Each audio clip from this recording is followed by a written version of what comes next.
Good morning बच्चों। आज हम पढ़ेंगे ज्योमेट्रिकल ड्राइंग में से त्रिभुज वाला चैप्टर। तो सबसे पहले मैं आपको बताऊंगी कि त्रिभुज क्या होती है। जो आकृति 3 सरल रेखाओं से घिरी हो उसको त्रिभुज कहते हैं।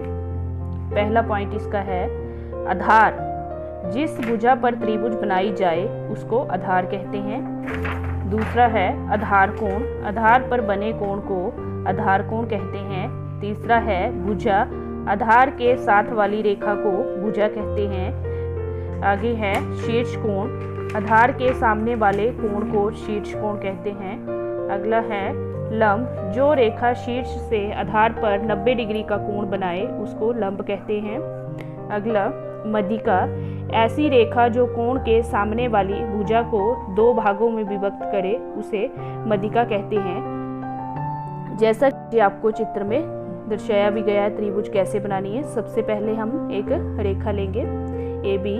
फिर जितनी हमने ये AB रेखा ली है उतनी प्रकार खोलनी है। A पर रखनी है एक चाप लगानी है, B पर रखनी है दूसरी चाप लगानी है। तो ये हमारी बन गई त्रिभुज। इसी प्रकार आगे आपको चित्र जो दिया हुआ है इसमें आपको बताया हुआ है कि आपका आधार क्या होता है। तो ये जो लाइन क्या है आपकी, ये आधार है। आधार कोण, लंब के बारे में भी बताया हुआ है इसमें, भुजा, मध्यिका और ये आपका शीर्ष कोण, ये आपका शीर्ष। नेक्स्ट है त्रिभुज के 2 भेद होते हैं। पहला क्या है, भुजाओं के आधार पर त्रिभुज है और दूसरा है कोणों के आधार पर। ठीक है, तो भुजाओं के आधार पर कौन कौन सी त्रिभुजें होती है हमारी, ये जानेंगे हम। पहला हमारा है समत्रिबाहु त्रिभुज या समबाहु त्रिभुज। जिस त्रिभुज की 3 भुजाएं और तीनों कोण समान हों उसको समत्रिबाहु त्रिभुज या समबाहु त्रिभुज कहते हैं। अगला है समद्विबाहु त्रिभुज। जिस त्रिभुज की 2 भुजाएं और 2 कोण समान हों उसको समद्विबाहु त्रिभुज कहते हैं। अगला है विषमबाहु त्रिभुज।